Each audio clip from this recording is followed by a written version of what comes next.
Really looking forward to today's class. We're going to have an overview of what anxiety is. We're going to take a look at ineffective coping strategies, maybe take a look at some maladaptive coping strategies. Dr. Pavlatos is our guest speaker today. She is a psychiatrist and she is the Chief of Staff at Northern Nevada Adult Mental Health Services.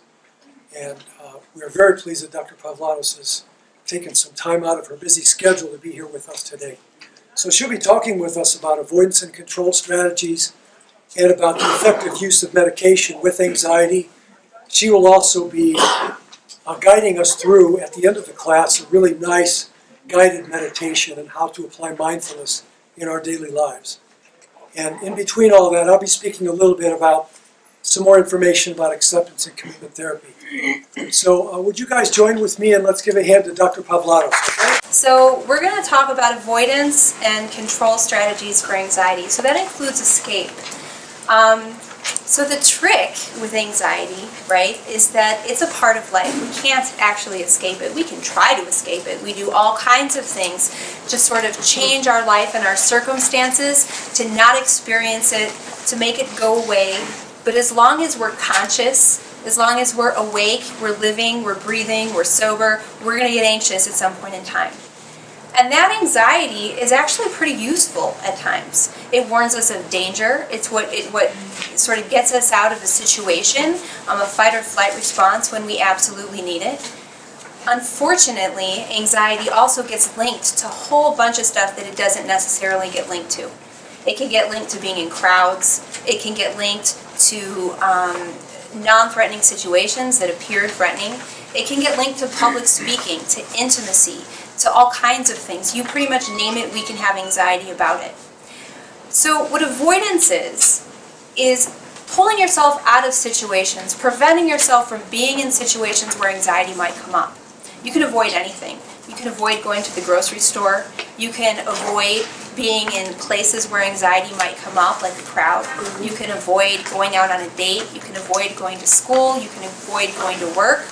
And actually, in this page here, I think it's number 3 on your handout, while we're talking about this, just mentally think about going through this. You can get out a pen if you want to take notes, if you want to actually check it off, or if you just want to read through it. And just take a look at some of these things in the last week that maybe you tried to do to control your anxiety and not experience it, okay? So the other thing that we can do is escape. Escape is when your anxiety's already up. You're in a situation, you're at the grocery store, you get a panic attack, and you take off, you leave. Okay, that's escape. Your anxiety is high because you're in a conversation with somebody that's stressful, you don't like the way you feel, your palms start getting clammy, you start getting chest pain or shortness of breath, you take a drink, or you take a pill, or you take a prescribed medication to try to get that anxiety down. That's escape, okay? So we avoid and we escape all the time. And it makes logical sense, right? If we're going to solve another problem, how do I not, experience pain while I'll take my hand off the stove, right? Perfect sense. But when it comes to sort of trying to fix a problem up here, it actually doesn't work as well. So you guys have probably experienced looking through this list. You have probably tried some of the things on the list. I know I have tried some of these things on the list. Maybe exercising too much to calm down, a little bit of hypervigilance, trying to replace bad thoughts with good thoughts makes perfect sense. But it gets to a point where it stops working. So at that point, what Tom's going to talk about more is what do we do when we get to that point. So just looking through here, some of these, I think, show the wisdom that we all kind of have. And it seems really intuitive when we're looking through here. For some of them, if I'm not feeling good, why not go to the doctor? Why not get a medication that's going to make me feel better right now? That makes perfect sense. That's logical. That's rational, right? And it kind of works. It works to a certain extent. But then you get to the point where you can't just keep taking medications to sort of make a feeling go away. Ordering your sort of circumstances or your environment so that way you have control over everything. Whether it's arranging things a certain way, whether it's only talking to certain people so that way you don't ever have to come into conflict with anyone, whether it's not leaving the house. these things kind of can make perfect sense, right? If I go out, I'm going to get anxious. It makes perfect sense to stay here. If we're looking at anxiety as bad, if we're looking at anxiety as something dangerous that we need to be away from at all costs, okay? So what we're going to talk about more is how do we, instead of using these control strategies, kind of work, but at a certain point, keep us away from the things that make our life vibrant, that make our life worth living. How do we bring the anxiety with us? And that's what you'll learn in this course a little bit. So I'd like to take a second on meds. Is that okay? Please. Yeah, so what I'd like to talk about is medication. So I'm a prescriber. Usually when people come to me, it's because they want medication, right? So medication does have a really important role in mental health. And that's specifically important if people are having psychotic symptoms, if people are having episodes of mania that we need to prevent, right? Or even control in the moment. Severe depression that's keeping people from getting out of bed or maybe even have psychotic symptoms with it. But one of the things that we know about anxiety through studies is that therapy doesn't even just work just as well as meds. It works better than meds. We know that therapy alone treats anxiety. We also know sometimes the meds that we use for anxiety can make the therapy less effective. We know that they work quicker, so I can certainly give you something. I can get your anxiety down to 3 out of 10 like that fast. You may not be conscious, but I can easily do it, okay? So we could go there, right? You could do it with a drink. I don't want anybody to, right? But we could. So we have these short-term strategies, but we know that long-term, we have certain medications, specifically benzodiazepines, that's like Ativan, Valium, those kind of meds, feel great right in the moment. You get all this relief, but over time, it doesn't treat anxiety disorders particularly well. It perpetuates some of the behaviors, the control strategies, the avoidance, the escape, that keep anxiety disorders going. So the more we use those medications, the more we're sometimes contributing to people having really stifling anxiety that's interfering with their life 10 years down the line, 15 years down the line, 20 years down the line, right? So the use for meds clearly has its place. If people are suicidal, getting on a medication, sure, absolutely. But a panic attack, the kind of cool thing about it, it's not a heart attack.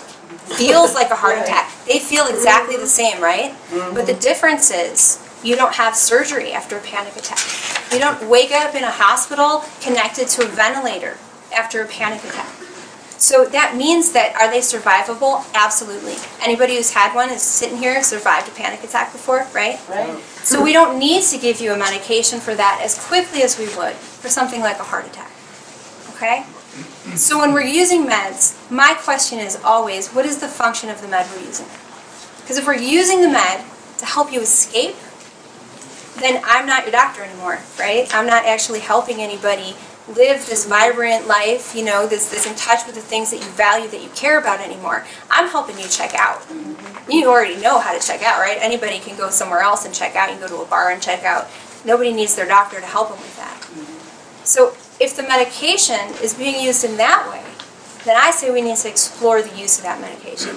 That might be a medication we need to stop using or decrease our use of or change the way that we're using it. Now, if it's a low-level medication that's really helping you have the life that you want to have, you're not taking it as needed, like right as needed. Do we need to not, are we going to die from that? No, we're not, right? So it's not like an as-needed medication for chest pain that's going to lead to a heart attack. It's not the same as having, an aspirin when somebody's kind of on the ground and we need to call 911 because they're going into cardiac arrest. These medications are there because we're experiencing discomfort. So if you're taking a medication only for the purpose of relieving discomfort, then those are the meds that I say we need to maybe look at. So that's kind of the ACT perspective on meds as I see it. That's my interpretation of it, and that's how I practice. Does that mean that it's easy? It's not, because it's a big thing. To ask someone to say, can you or will you be willing to experience your anxiety today? Because if you experience it now, we can help you learn how to manage it and bring it with you, because it's going to come back. I can get rid of it now, but can I get rid of it 100% of the time? Not if you're going to be awake, I can't. So wouldn't it be better to not be afraid of it? We heard some really important themes here from Dr. Pavlatos, really important about being healthy and happy. And we frequently talk about this, don't we? Being grounded and centered and balanced. Being grounded and centered and balanced. And of course, when we're feeling anxiety, we feel ungrounded, we feel uncentered, and we feel unbalanced, don't we?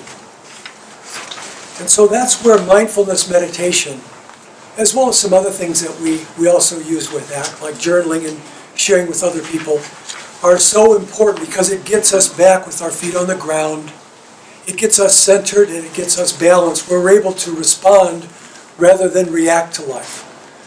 Where we're able to respond to what's going on outside of us. And then the other thing, and we could hear Dr. Pavlatos talking about this, not only appropriately responding to what's going on out there that might be stressful, but what's going on inside of me, my own chemical reactions, my own psychological reactions to that stimulus out there that's scaring me or concerning me. My own reactions, how am I dealing with that? How can we be grounded and centered and balanced?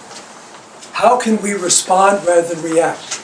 So of course, when we react, we are knee-jerk reacting. It's like fight or flight, So again, it's like the hypothalamus, the pituitary, the adrenal, the amygdala are spitting out all these chemicals to run away from or beat up that saber-toothed tiger.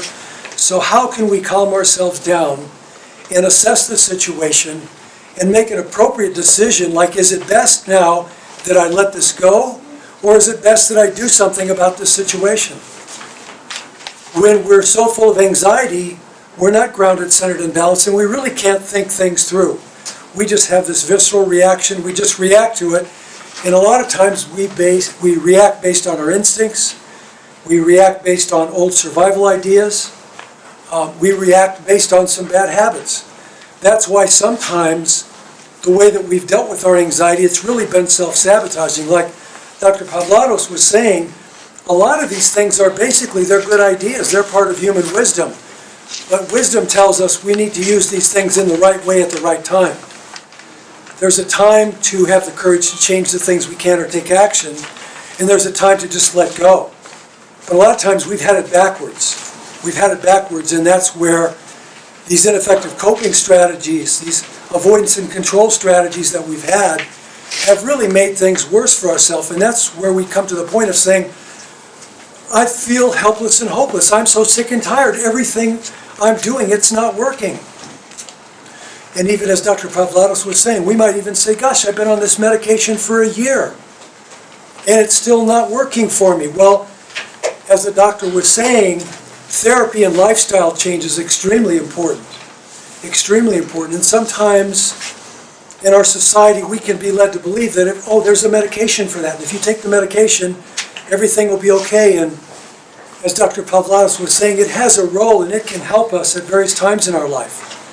But really, when it gets down to it, we need to be changing our glasses, our pair of glasses, the way we're looking at the world, and be able to be grounded, centered, and balanced, and be able to respond rather than react. And make some important lifestyle changes to change our attitude, change our perspective. These are very important. And that way, if we're taking medication, it can make that more efficacious. It can make it work. It can also, over the course of time, for some of us, it might help us diminish the medication or maybe get off the medication. But this idea of our perspective, our attitude, and lifestyle changes, these are very important. And so I hope that we're getting this message. And that's very much what acceptance and commitment therapy is about. One of the things that's important, and we heard the doctor talking about this, we need to change our relationship with anxiety. We heard the doctor talk about when we're starting to feel anxious, it's like, oh my God, I'm anxious. Now what do I do? Like lions and tigers and bears, oh my, what do I do now? We talked about this last week where the problem is not the anxiety. The real problem becomes, now I'm anxious about being anxious. Yep. It's that second cycle of anxiety that gets us. So when we take a look at what anxiety is, some of the muscle reactions, what's happening in our bodies, what's happening in our mind with mind racing and feeling panicked, what's happening in our emotions, we can deal with that if we do our breathing exercises, we talk to somebody, we journal, We kind of settle down and figure out what's going on. Is there something I want to do about this? And our anxiety gets better when we do it. If it's better if I let this go, and our inner wisdom says let it go, then we're going to be okay. Our anxiety will diminish. The air will go out of the balloon. But a lot of times when we're anxious, and then we become anxious about being anxious, more and more air goes into the balloon. More and more air goes into the balloon. It gets tighter and tighter. We get more anxious and more panicked. And that's when we get into maladaptive coping. It's like, you know what? I can't tolerate feeling this bad this long. I have to do something. I have to hide under the covers. I need to drink, smoke some marijuana. I need to do something to make this go away. I need to misuse my medication to give me a feeling of relief. And so what we're talking about is having certain attitudes and perspectives and practices and skills and developing some mastery where we don't have to resort to maladaptive coping. So in terms of changing our relationship with anxiety, one of the things that we want to start saying is, and Dr. Pavlados was saying this in her own way, I'm human and it's okay to be anxious. Can you say that to yourself? You don't have to say it out loud, but right now to yourself. I'm human and it's okay if I'm anxious sometimes. Now another thing that we might want to think about, some of us might want to say, okay, I'm human and sometimes I'm anxious. And some of us might want to say, I'm human and sometimes I am very anxious. Because of my physiology, my genetics, things that have happened in my life, sometimes I'm very anxious. And so what we want to do is accept ourselves, the acceptance and commitment therapy. A good beginning is to accept myself for who I am. And say, you know what, I'm wired kind of tight. And I can be very anxious sometimes. Things will scare me or I'll start worrying about the future. And then we say, you know what, that's just the kind of person I am. And again, as soon as we accept that, and we accept that about ourselves, the air starts going out of the balloon. It's like, yeah, I can deal with that. I can deal with being anxious because I understand I'm a very anxious person sometimes. So does that make sense, you guys, where we just start to say, I'm a very anxious person. I'm a human being, and sometimes I'm very anxious, and that's okay. It's okay. I can deal with that. I have tools to deal with that. I have skills to deal with that. I have support to deal with that. This is not going to overwhelm me.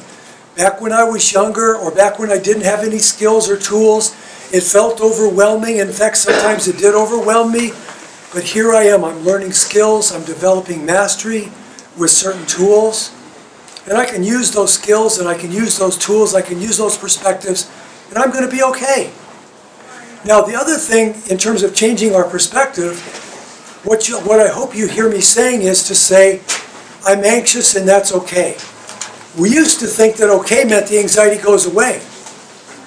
Or we used to even think that I'm okay if the anxiety is diminished. We can say, you know what, I'm very anxious, but I got things to do with my life, and I'm going to go ahead and get on with doing those things in my life, even though I'm anxious. My anxiety does not have to go away before I can go grocery shopping, sign up for a class, go to Voc Rehab, come to a new skills class, go to a mindfulness class, go to my doctor's appointment, sit in the med clinic for 3 hours. My anxiety does not have to go away before I can do that. I can be very anxious and I can do it anyway. When we do that, you guys, we feel so good about ourselves, because what we're saying is, I can have my anxiety without my anxiety having me. Think about that. Would you say that to yourself for a minute? I can have my anxiety without my anxiety having me. That's what freedom is. Freedom is not anxiety going away. Freedom is I can have my anxiety without my anxiety having me. Now, how do we do that? This is a handout. This is a very simple teaching tool. This is a good reminder.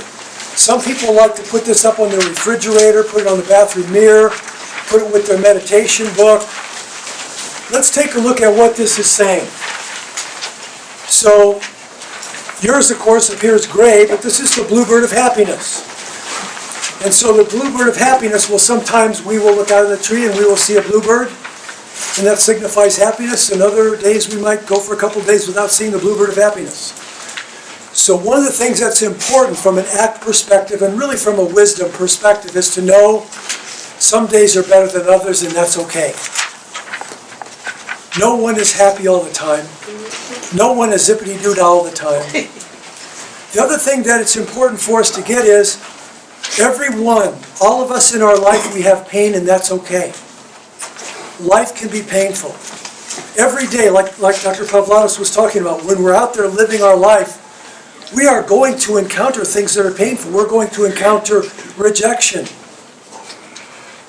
lack of validation, people that don't like us, bus drivers that don't wait for us, people who have a bad attitude when they serve us food, people that step on our toes. Maybe we're really cold. Maybe we haven't eaten in 16 hours. So there are painful things that happen. When we can accept that, the pain begins to diminish. But when we won't accept that, it's like I can't accept a person treating me that way. I can't accept feeling this way. I can't accept this or that. That's when we start to suffer. So pain is in all of our life. We don't always have the bluebird of happiness every day. But as they say, suffering is optional. I cause my own suffering by not accepting what's painful in my life. Sometimes we fail, don't we? But at least we tried. Sometimes we fail. Sometimes we make a mistake and we feel the pain of guilt or the pain of shame. And we feel that pain and then we do something about it. We make amends. We change our ways. We apologize. We forgive someone. So the bluebird of happiness lets us know that everyone has some happiness in their life, but not everybody's happy all the time, and that's okay. Life wasn't made to be that way. However, what are some tools that we can have to end our suffering to a degree? So that we're not resisting our life outside and we're not resisting our own internal experience. There's the beach ball right there. Again, yours isn't in color, it's in black and white or it's gray. But the beach ball, when these thoughts and feelings come up, how am I feeling right now in terms of feeling anxious or sad? My mind's racing, my body's aching, I feel like leaving, I feel like escaping. We've talked sometimes about, some of us, we don't have an anger management problem, we really have an anxiety management problem, and it comes out as anger, so sometimes we're feeling angry. So to go ahead and feel that, don't push that beach ball underwater, don't suppress it. So many of us, when we come into recovery, we've been walking dead for a few years or a few decades. 10 or 20 years, we haven't really felt anything. We've been numb. We've been walking dead. So part of recovery is to let that beach ball come up. Don't push it down. Let it come up. Let our thoughts and feelings come up. Learn to tolerate. That's a so-called distress tolerance. Be able to tolerate and say, you know what? I feel very uncomfortable right now, but that's okay. This is part of life. It's okay. I hope that's making sense to you as I'm saying that. So the bluebird of happiness, the beach ball. Then the other thing, of course, is the finger trap we talked about last week, huh? That when difficult things or painful things happen in our life, of course, as Dr. Pavlatos said, we want to escape, we run away, that's natural. But the more that we resist difficult things or painful things, then we trap ourselves.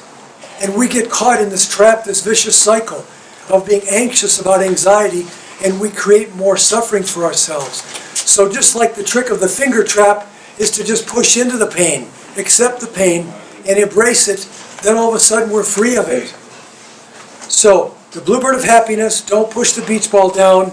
Remember to embrace it, push in, don't resist it. And then what do we do then? We go to 1, 2, 3. What are the 3 most important things in my life? Okay, I'm feeling very anxious right now.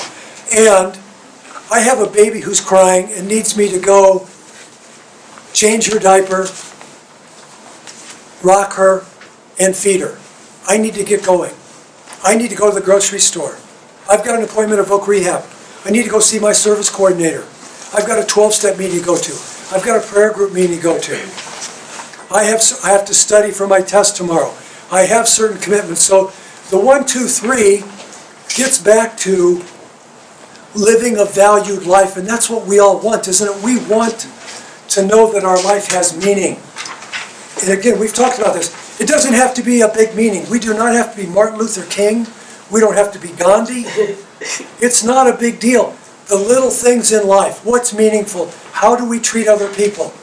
How are we volunteering? How are we helping? What are we doing in our work? How are we treating our family?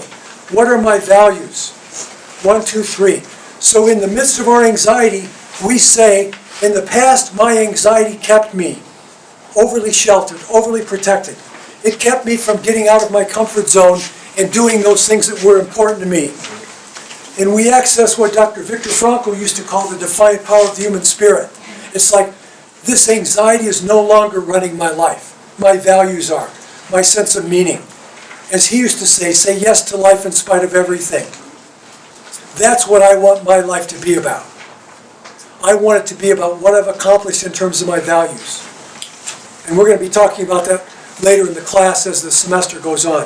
But think about that for a minute, you guys. Like today, 1 or 2 or 3, what are the most important things in your life?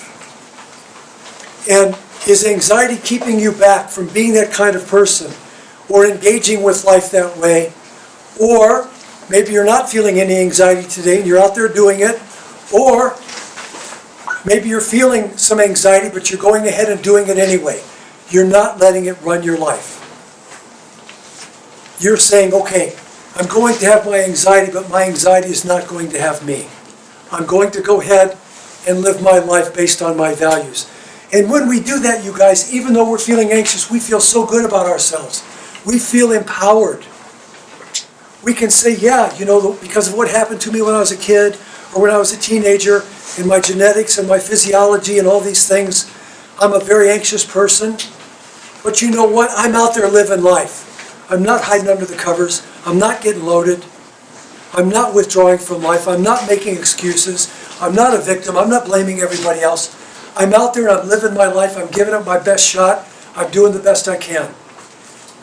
So do you hear that, you guys? How when we accept that we can't be happy all the time, we accept what's going on in the world outside of us and inside of us, we let our thoughts and feelings come up, and whether they're good or bad or ugly, we live according to our values, then we really get to have a life. And that's, when we stop and think about it, I believe you would say, that's why I'm here on this planet. We all want to know, why am I here and what's my purpose?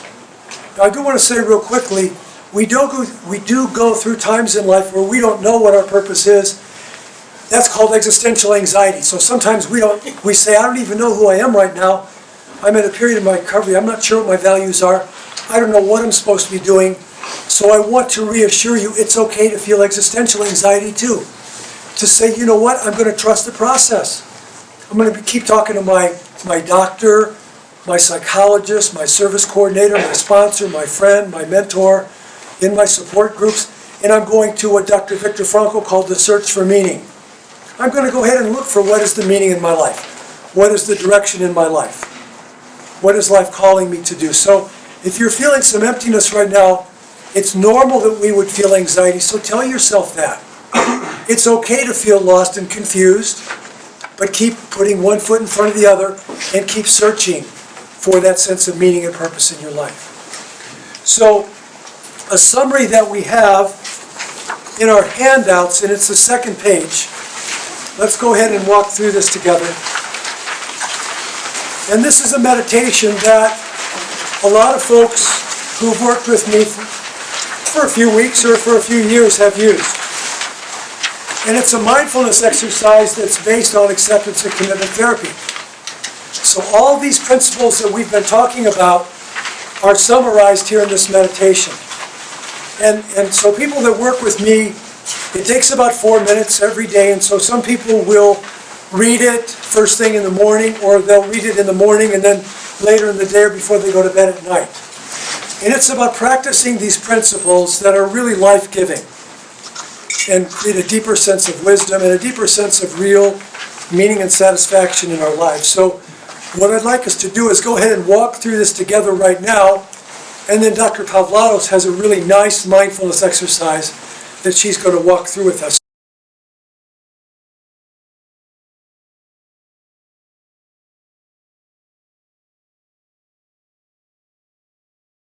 We've been talking about how it can be helpful to us to follow the main principles of acceptance and commitment therapy, where we accept, we choose and commit, and then we take action. And so we're mindful and we do our breathing and we let our thoughts and feelings come up. And then we take a look at them and we listen to them. And then we choose, is this something that I want to do something about?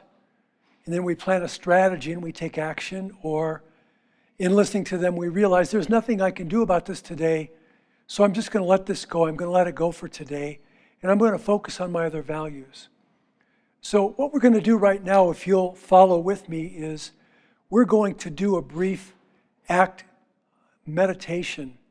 And we're going to do it right here, right now in the class. It only takes about 4 minutes.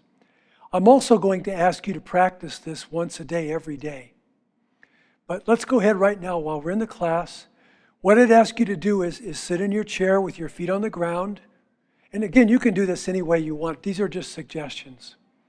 That you sit in your chair straight up, with your back straight up and your feet are on the ground. And your head's kind of like this. It's really straight up like a string is pulling your head up. Then you kind of put your chin down a little bit. And then you either close your eyes so you can have some private space. Or if you don't feel comfortable closing your eyes, at least look down at the floor. You can keep your eyes open, but look down at the floor so you have a little private space. Now give yourself permission to engage in this ACT mindfulness exercise. And realize right now you're in a safe place with good people. And you can really relax, and you can let go.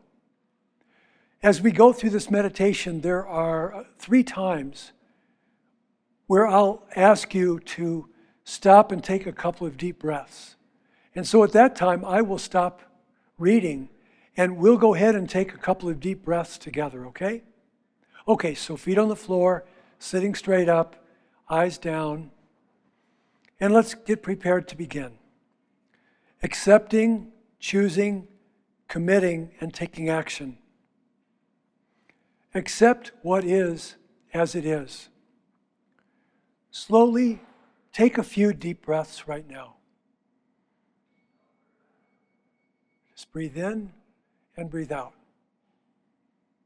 And breathe in and breathe out. Allow your thoughts and feelings to emerge and just be there. The ones you like and the ones you don't like.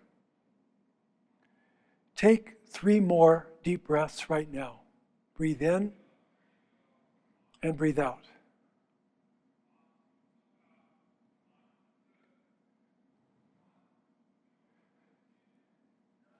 Just let your thoughts and feelings be there.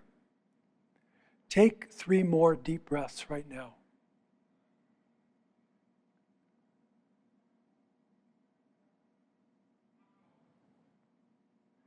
And let your thoughts and feelings be there. Not judging them and not trying to make them go away. Just let your thoughts and feelings be there. Accepting your thoughts and feelings does not mean you like them, and it doesn't mean you like the situation. Just let your thoughts and feelings be there. Let the situation be there. And then settle into accepting what is as it is. If you're having a hard time accepting what is as it is, go ahead and accept that you're having a hard time accepting what is as it is. That you really wish your thoughts or your feelings or the situation were different, but they're not. So you accept what is as it is. After you accept what is as it is, ask yourself, what's important to me? Do I want to change this? Do you want to change your perspective? Or do you want to change the situation? If you do, think about it and try to develop a plan and a strategy that can help you change this. And then if you feel like you have a good plan and a good strategy, go ahead and just do it. Do Nike therapy. Just do it. Don't procrastinate. Follow up with your plan. However, if you feel that you can't change the situation today, what you want to do is go ahead and just let it go. Let this situation go that you don't like. Let these feelings go that you're struggling with. Just let them go. Just let them go. Just let them go. Just let them be for today. Just let them be and be ready to move on. Think about your values and what else you'd like to do with your life. And go ahead and engage with life based on your values and what you really want to do. Now go ahead and take 3 more deep breaths.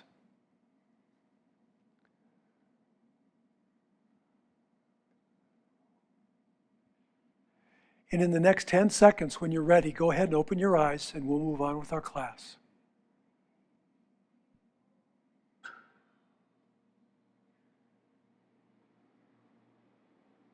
Okay, let's move on with our class now. You might want to consider every morning taking 4 minutes to read this. And what people tell me, it's true for me too, after a while you've just kind of got it memorized and you can walk yourself through it.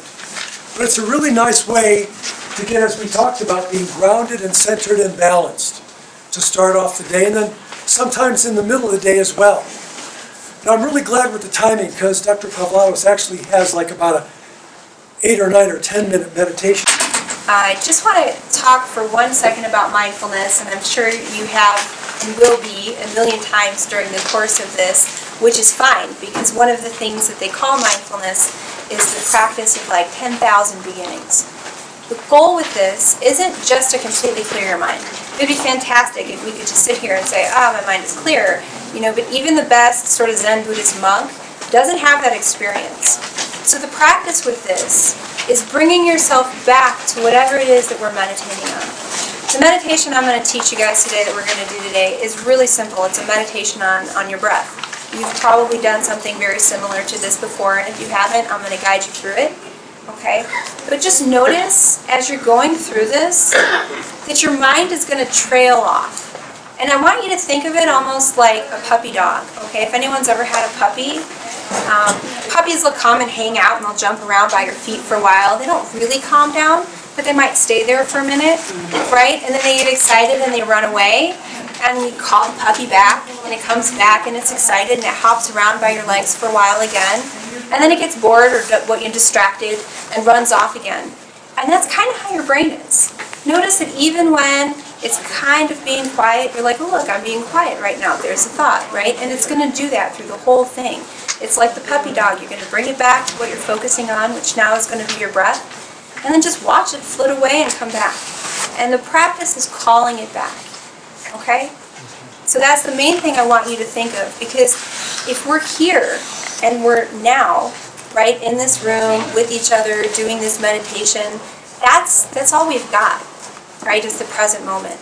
But we spend so much time up here thinking about what's going to happen next, rehearsing our next conversation, rehashing stuff that's happened in the past, making up problems that haven't happened yet, and then solving the problems that don't actually exist, right? So our brain is always busy. This practice isn't about making it always 100% quiet, because we can't. It's just noticing when we're doing these things, okay?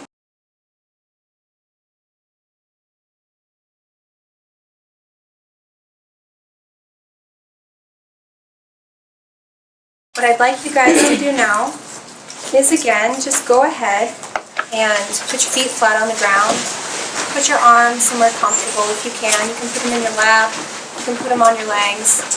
And if you don't feel comfortable with your eyes closed, then go ahead and just fix your eyes on a point, maybe on the ground a few feet in front of you.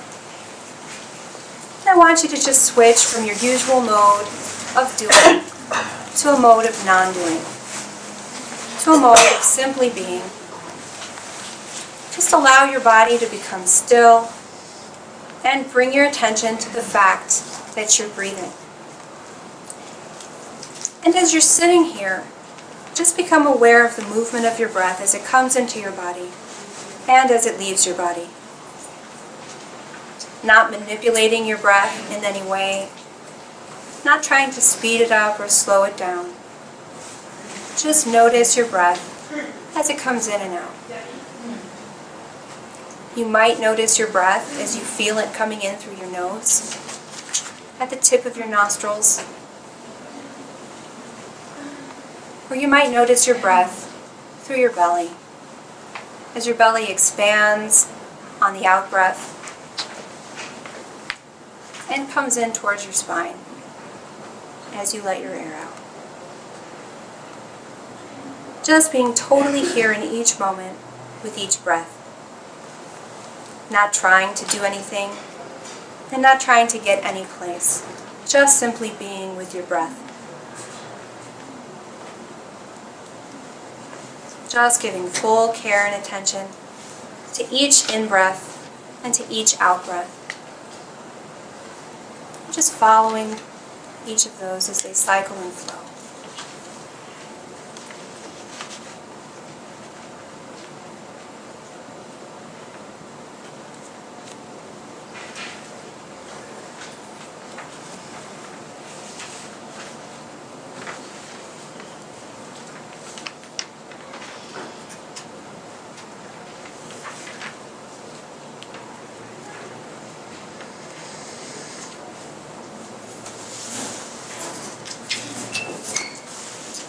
About 30 seconds since I last spoke. I want you to just call attention to how many times in that short 30 seconds your attention might have shifted from your breath to a noise in the room, to a thought you had, to a bodily sensation that you had. Just notice yourself calling your mind back to the focus of this meditation. Just calling your mind back to the here and now. When you notice that your attention is no longer here and no longer with your breathing, without judging yourself, just bring your attention back to your breathing and ride the waves of your in-breath and your out-breath, fully conscious of the duration of each breath from moment to moment. Just using your breath as an anchor to focus your attention, bringing you back to the present whenever you notice your mind is becoming absorbed or reactive. Using your breath to help you tune in to a state of relaxed awareness and stillness.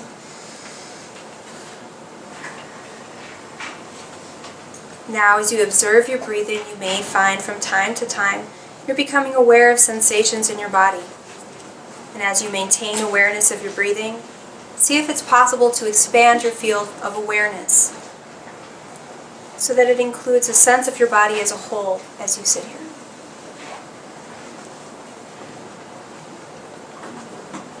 Just feeling your body from head to toe and becoming aware of all the sensations in your body. So now you're observing not only the flow of your breath, but the sensations in your body as a whole.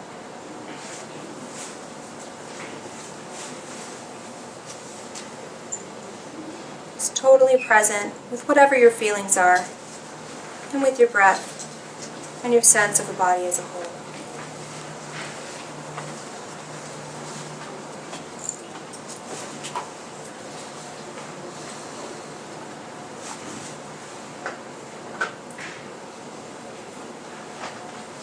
Now re-establishing your awareness on your breath as it moves in and out of your body.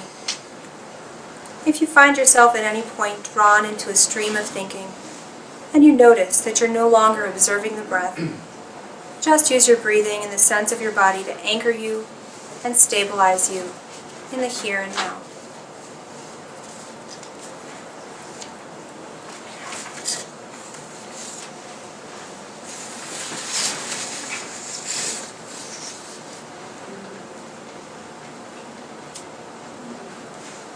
Just being with your breathing from moment to moment. Just sitting in stillness, looking for nothing and being present to all. Just experience your breathing as it is, just as it unfolds, right here, right now. Complete, human, and whole.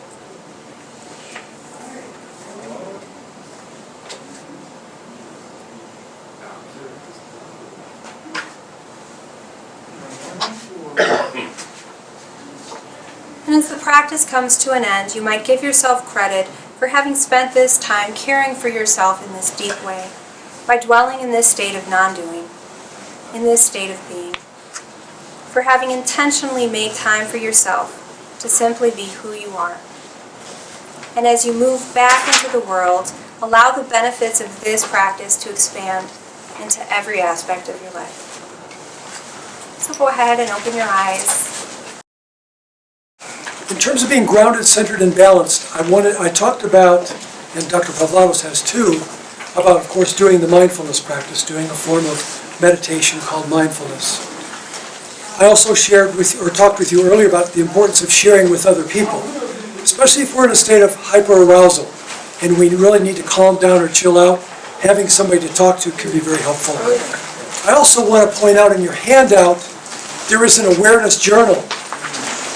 And it asks several questions that sometimes when our head is spinning and we're really not sure what's going on or what we're about right now, this awareness journal can really kind of help us get back into our life today.